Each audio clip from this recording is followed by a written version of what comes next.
like left home? Really? No. Okay, they go to college and somehow they come back and they keep coming back and then they get married and they come back and it's like, how do I, well, the mother eagle says, you're ready to fly, but I know you're not going to volunteer to leave this nice downy nest, so here's what I'm going to do. And she starts to pick out the down. And, while the baby's not looking, look over there, and she throws some of the down out the nest. And what's left is the pointy little branches that stick into the little eagle's bottom. And so he goes to nestle down like this and wait for his little worm to come and, ow, that's not very comfortable. The mother purposely makes the nest discomforting, suffering, cross-bearing. So the baby says it's more comfortable to jump out of this nest than it is to stay here and get my butt pricked. Excuse me, but it is YouTube, I can say that. So the baby then volunteers to jump out of the nest. So he starts to fly. What does he do? He plummets to the ground. And so the mother swoops down and picks up the baby before he falls to the ground. Takes him back up, drops him. And they keep doing this until he learns how to fly. I want to tell you that picture is what Jesus is doing to you in discipleship. Girls, time to get out of the nest. Time to fly. Time to get your little butt pinched. It's too comfortable where you are. It's time to take a step out of the nest. And Jesus loves you so much that he's going to take out those little downy feathers. He's going to say, sister, don't build your home here. This nest is a temporary dwelling for you. You're on assignment from God. You have an alien passport. You're a citizen of heaven. You're not going to be here forever. Start flying. Get going. You can come back to the nest now and then, and somewhere, at some point, you make your own nest. Have your own little eaglets. You teach them how to fly. This is not your home. You were created for something more. And that more is coming. And time is short. And the nest feels good. But it's time to fly. And that's just what Jesus was saying to his men. Guys, this fellowship is great. Love you. Time to fly. You're going to have to go on your own. And I've got to start making this a little uncomfortable for you to move you to that next thing that I have for you. Sisters, it's time to fly. Whatever that means to you, when you hear those words in your heart, whatever the Spirit of God is saying to you, I would encourage you to obey it. And know that Jesus is in the process of making the nest uncomfortable for you so that you will take those next steps and get busy with your flight lessons. The second thing that the Transfiguration teaches us, by the way, Transfiguration simply means metamorphosis. It comes from the Greek word metamorpho, I don't know how you actually say that, but it's really where we get our term metamorphosis. When, back in the Old Testament, how they get to Ezekiel. I'm looking for Mark. New Testament, right? Matthew, Mark. Let's go into Ezekiel. Anyway, Jesus is metamorphized in front of them. And that's what the actual literal meaning of the word transfiguration means. So suffering precedes glory. The way of the cross comes before the crown. The second thing we learn from the transfiguration is that Jesus will come again in power and glory. Great glory. Power and great glory. You know, what I love about this is you see this in the book of Revelation. If you read the book of Revelation, you see terrible suffering, and then there's a heaven break. And then terrible suffering, and then there's a heaven break. And then terrible suffering, and then there's a heaven break. And remember, the book of Revelation was not primarily written to tell us when the end times were coming. It was written to a suffering church. And what John was trying to say is the way you go through suffering is to know that the great glory and power is coming. To focus your eyes there, because if you focus here, you're going to get really discouraged. So keep focusing there. Eyes on that, eyes on that, eyes on that, eyes on that. We're going to learn that in just a second.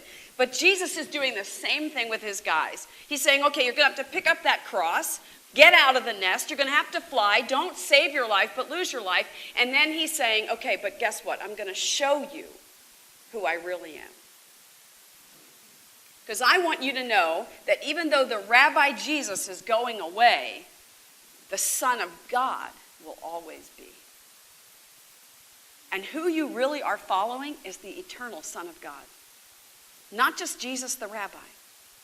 The guy that you sleep with, the guy that you share fish with, the guy you know how he likes his bread baked, the guy that tells bad Jewish jokes, that guy, that Jesus, he's not always going to be walking on this earth. But the eternal Son of God will always exist and has always existed.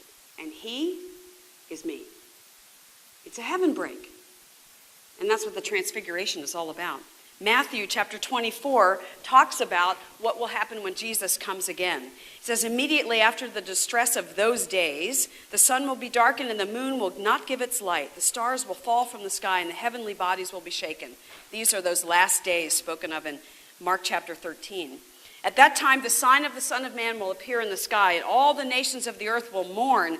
They will see the Son of Man coming in the clouds of the sky with power and great glory. You should take Son of Man and circle it, and power and great glory, and know that those two things hardly ever go together. Son of Man is Jesus' favorite name for his humanity. And now he's saying, Son of Man, this rabbi you're following is going to come in power and great glory. That's Son of God language. Son of Man, Son of God, same person. He's connecting those dots. The Son of Man coming in the clouds of the sky with power and great glory, and he will send his angels with a loud trumpet call. They will gather his elect from the four winds, from one end of the heavens to the other. What Jesus is telling them is something that the Jewish people did not understand. There are two comings of Jesus. The first coming was as the Messiah, the sacrificial lamb, the Passover lamb who was slain for the sins of the world. Before the foundation of the world he was slain. He actually lived it out in his human life as Jesus, and he went to the cross as our sacrifice, an atonement. Our in our place, our substitute. The Jews never saw that coming. What they saw was this second coming that is spoken about in Matthew, this glorious, amazing, reigning, kingly Messiah. God coming again to bring everything right. That's what they were looking for. That's why when the triumphal entry happens and Jesus comes riding, they're expecting he's going to make himself the king. They're expecting that coming. They never saw this coming. And so this is why there's confusion all the way through the New Testament about who Jesus is, because what they see, what they think is the Messiah. The Jewish people are still looking for this Messiah, the power and great glory Messiah. But remember, before the glory comes always what? The suffering. They did not see that principle. There has to be the suffering before there's the glory. There must be the cross before there's the crown.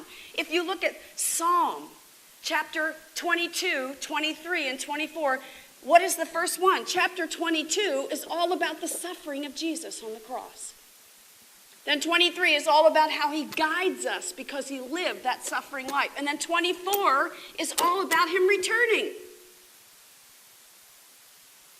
Cross, the shepherd's crook, and then the crown.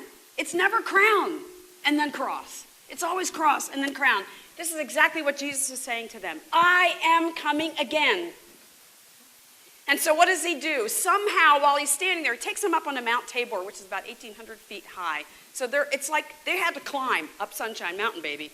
It's not like, let's go over to that yonder hill over there, and, we'll just stand up there. It was a big old mountain, so they're climbing up this mountain.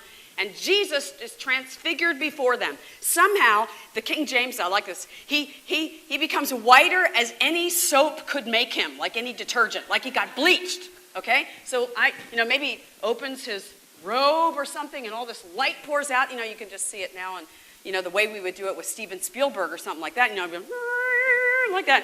But woo! The guys are like, they never, this is their friend. This is Jesus. This is him, and they're seeing him in a way that they've never seen him before. He's transfigured before them. He's metamorphized before them. He's turning into something different, seeing something different about him. It's like he's pulling back the envelope of human flesh, and we're seeing the Son of God, how he always was. And then Moses and Elijah are standing there.